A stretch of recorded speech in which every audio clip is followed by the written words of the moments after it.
My name is Margaret. I'm 74 years old, and I lived in Chicago, in the Lakeview neighborhood. That's where I raised my two sons, where I ran my small home goods store for 30 years, where I buried my husband. And it was there, in the living room, where my wedding photo still sat proudly, that my own son struck me and said, "This isn't your home anymore. You need to leave." I remember the metallic taste in my mouth.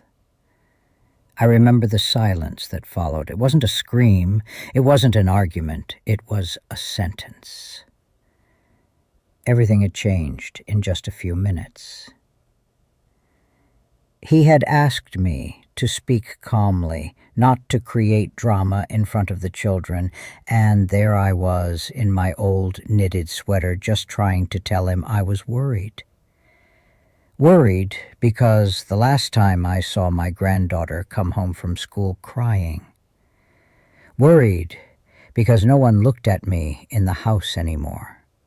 I moved around them like a ghost, invisible, like an old piece of furniture too worn to throw away but too unwanted to keep. Then he stood up.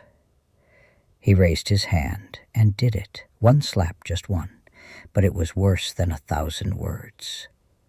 My cheek burned, but it was my heart that tore apart. I turned to my daughter-in-law, Sarah, who watched the scene unfold. She simply said, "You knew very well it would end like this, Margaret." I stood there, a bit unsteady. My grandson Tommy was playing video games in the next room. He didn't see anything, or maybe he did. They didn't even help me pack my suitcase. I took my bag, a coat that was too light, and my document folder, which, by strange chance, contained the property donation contract signed 10 years earlier, where I had trustingly transferred the ownership of my house to my eldest son while keeping the usufruct rights. I didn't scream. I didn't beg. I left. It was raining in Chicago that day, one of those drizzles that chills you to the bone. I walked without any clear destination, my legs trembling but my mind strangely clear. I ended up on a bench near Lincoln Park where I used to take my boys in their strollers, and there I told myself, this isn't the end. Not yet. That evening I slept in a small 2-star hotel downtown. No heating. A rough blanket, but at least a roof.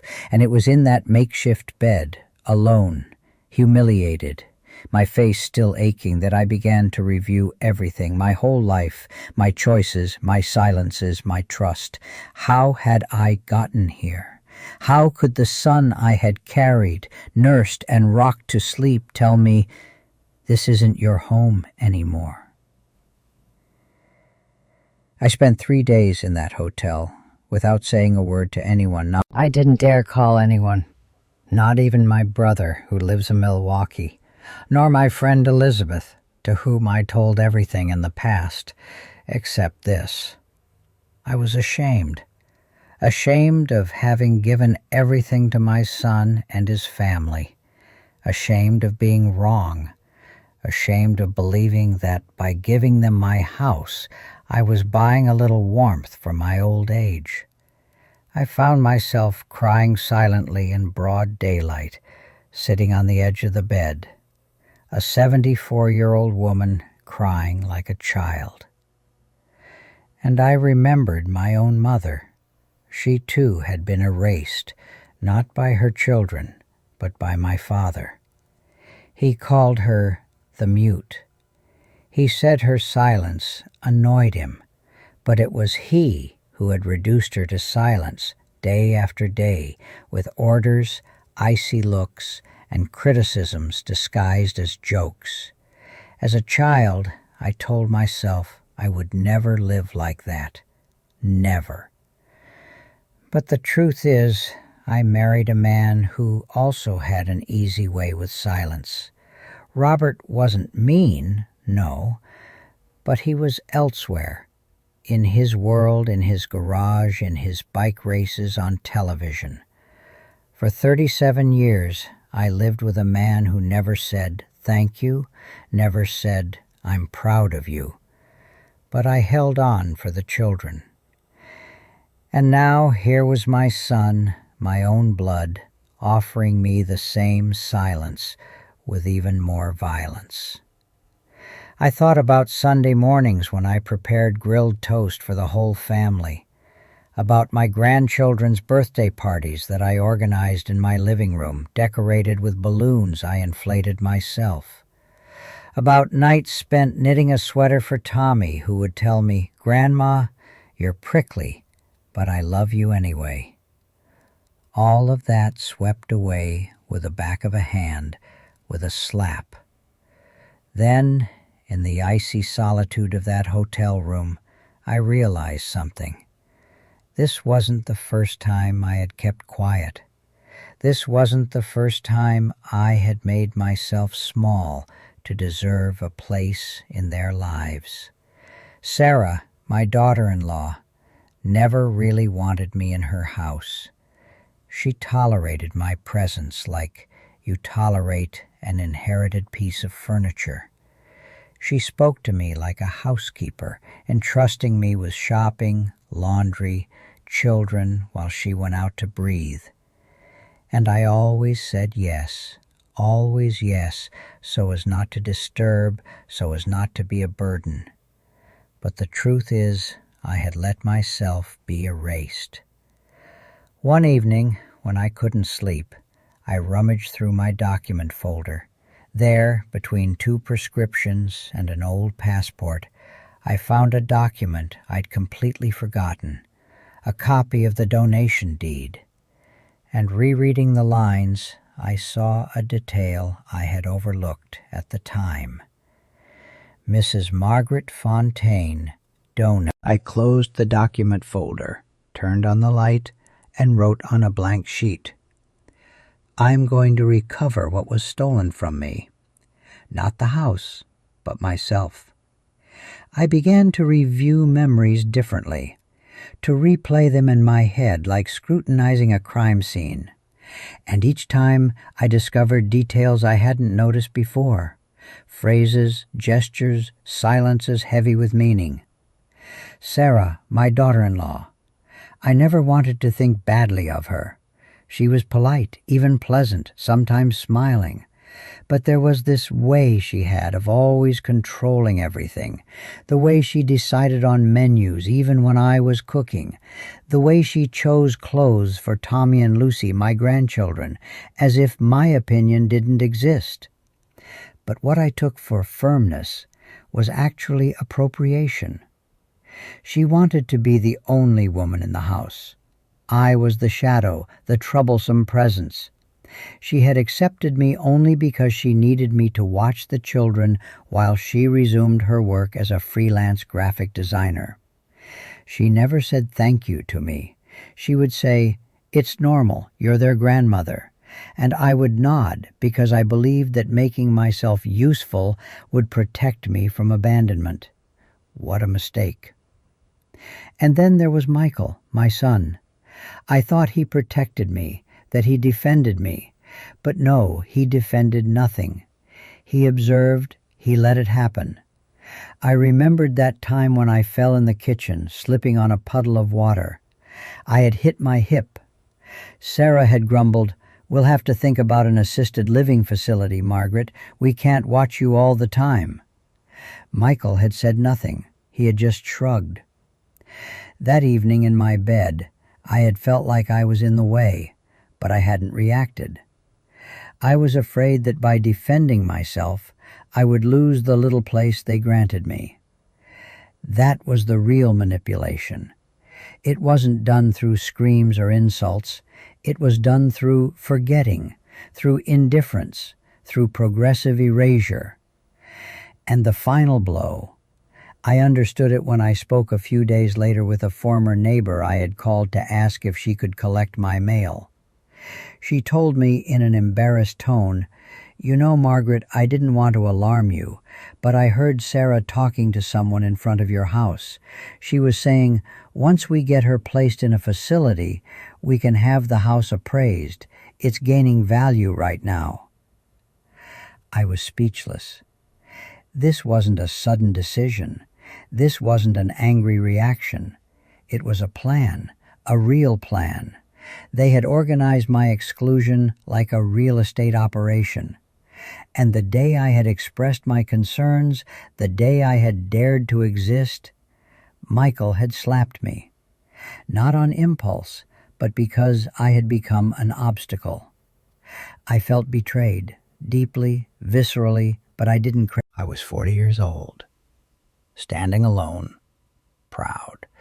And I told myself, "You've been through worse, Margaret. You ran a business alone. You raised 2 children without ever giving up. You're not going to let these 2 rewrite the end of your story."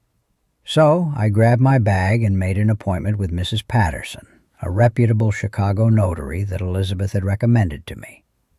And when she asked me what I wanted, I replied, "I want to recover my voice and my rights." The first time I crossed the threshold of Mrs. Patterson's office, my hands were trembling. Not from fear, no, from fatigue, perhaps, or emotion. I was nothing more than an old, wounded woman who had come to tell a family drama that no one wanted to hear. But she, the notary, welcomed me with rare calm, a firm handshake, a look without pity or condescension. She listened to my story from beginning to end without interrupting me. When I finished, she put down a pen, looked me straight in the eyes, and said simply, "You have been deceived, but not dispossessed. And that's the essential difference. You still have rights." I didn't understand everything right away. So she opened her computer, took out my donation deed, read the clauses aloud line by line. "Usufruct is retained by the donor until her death or voluntary departure." And she underlined the word voluntary.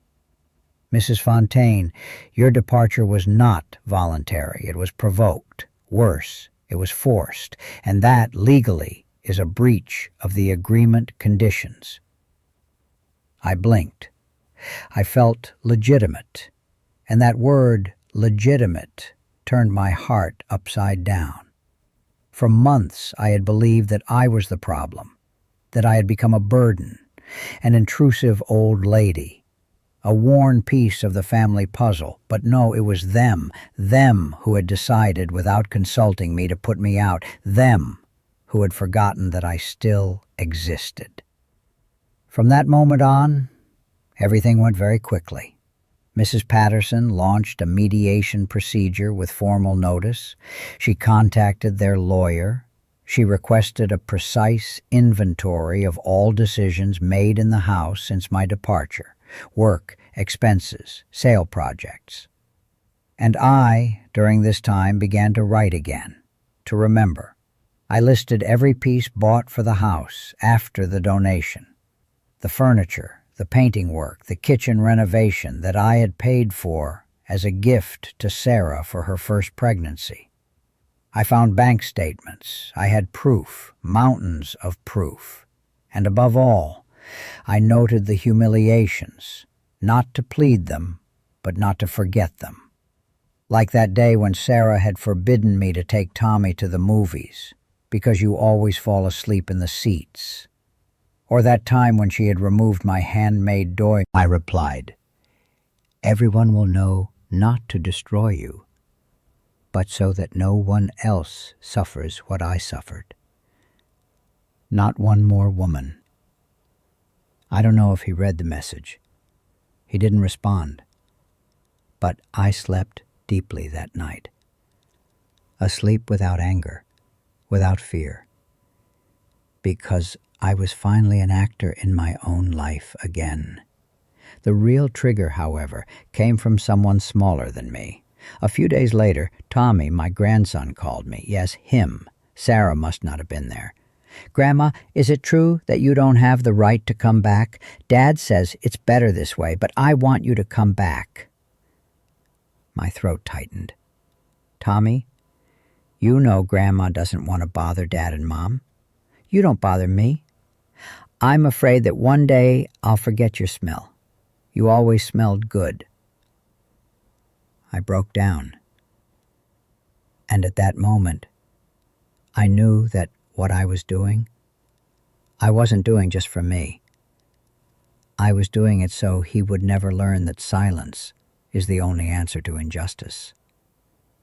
I didn't make a scandal.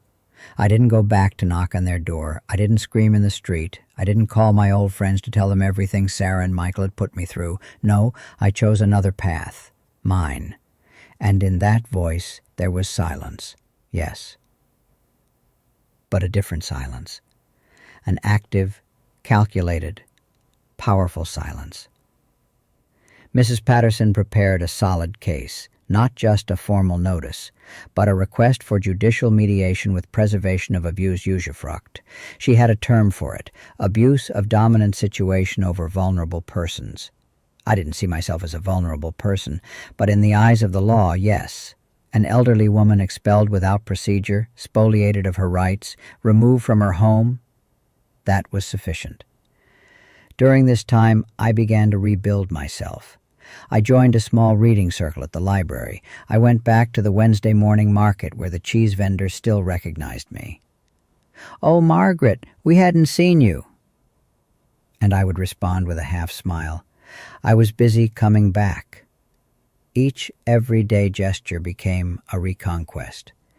Each recipe I made again, a potato gratin or a lentil soup, had a taste of resistance. But above all, I began to write, to put my story on paper, not just for me, but for all the women my age I had met in nursing home corridors, in waiting rooms, in bus raws, women who, like me, had been pushed toward the exit without a sound. My notebook became my weapon. I noted everything, dates, details, absences, silences, seemingly harmless humiliations that put end to end formed an invisible architecture of mistreatment. Then came the letter, a large white envelope sent by bailiff addressed to Michael and Sarah, signed by Mrs. Patterson's hand.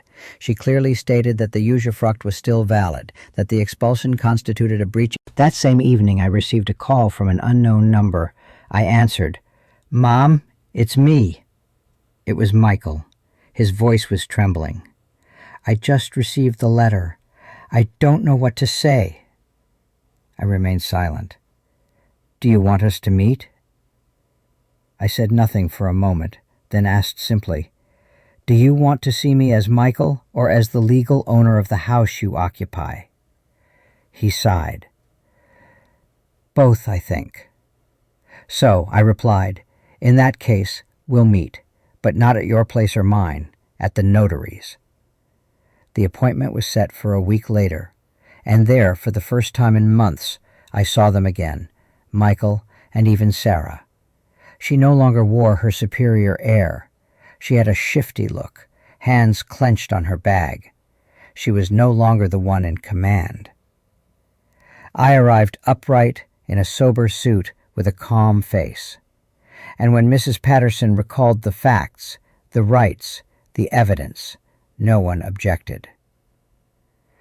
Michael stood up at one point. He said, "We didn't know it was so serious. We believed you wanted to be left alone." I looked at him and said simply, "No, Michael, you hoped I would disappear." And in that icy silence, I felt that I was no longer the old woman he thought he had erased. The appointment at the notary's was brief. No screaming, no scene, no theater, just facts, clear words, restitution.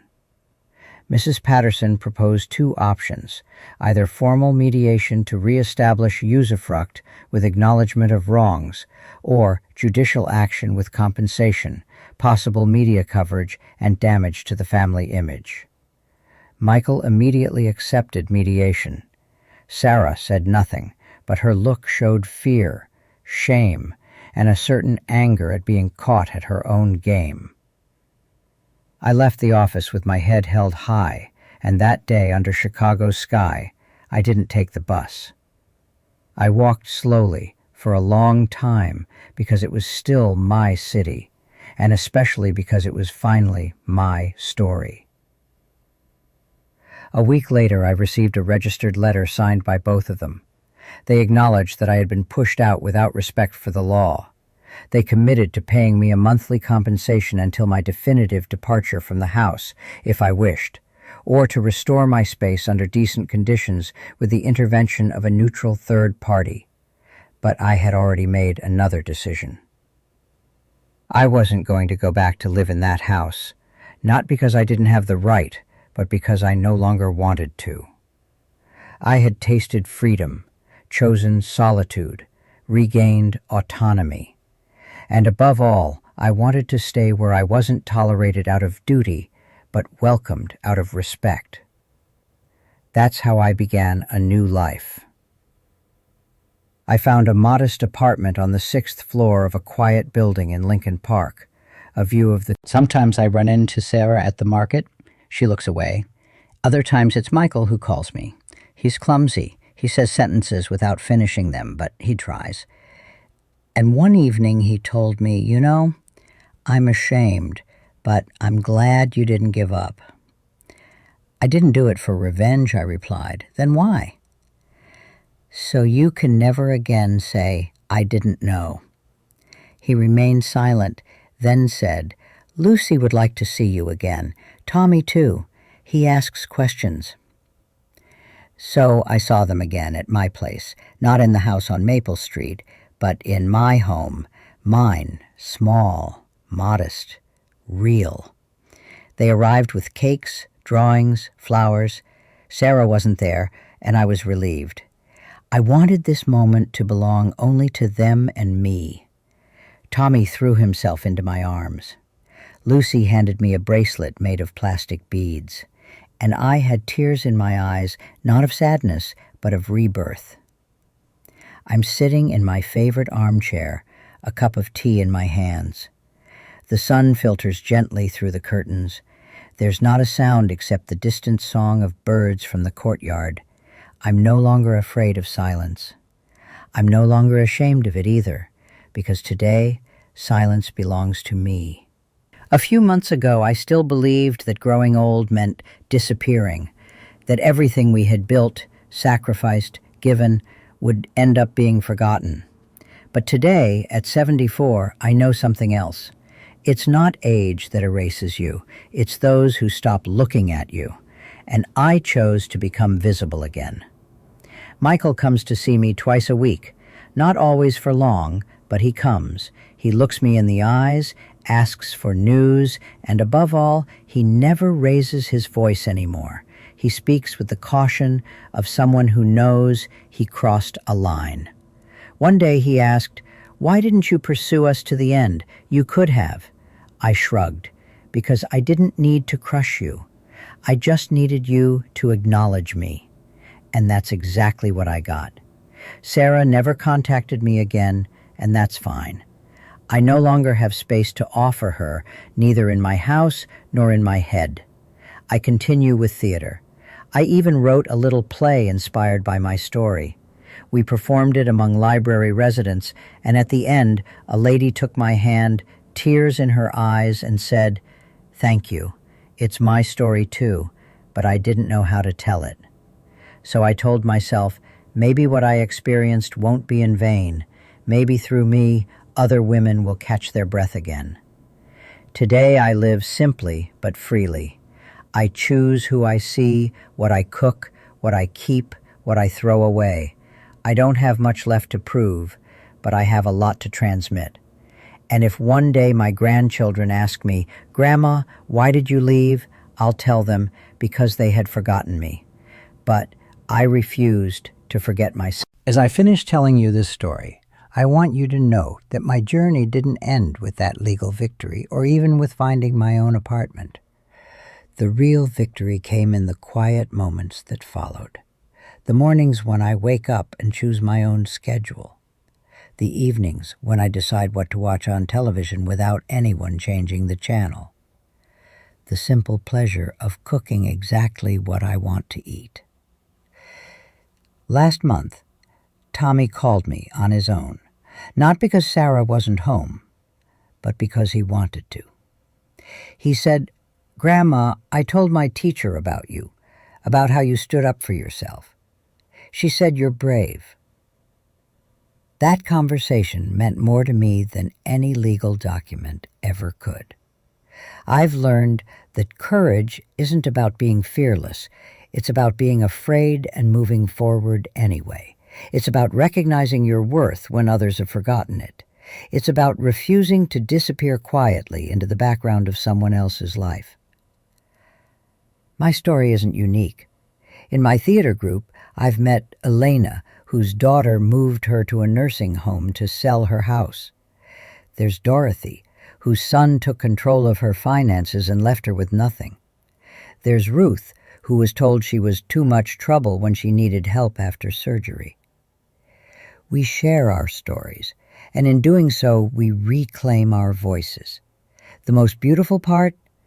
My grandchildren now know their grandmother not as the silent woman who did their laundry and made their meals, but as someone who fought for her dignity. They see that even at 74, you can start over. Even when the world tries to make you invisible, you can choose to shine. I still live in my small apartment overlooking the trees. I still go to my theater workshops.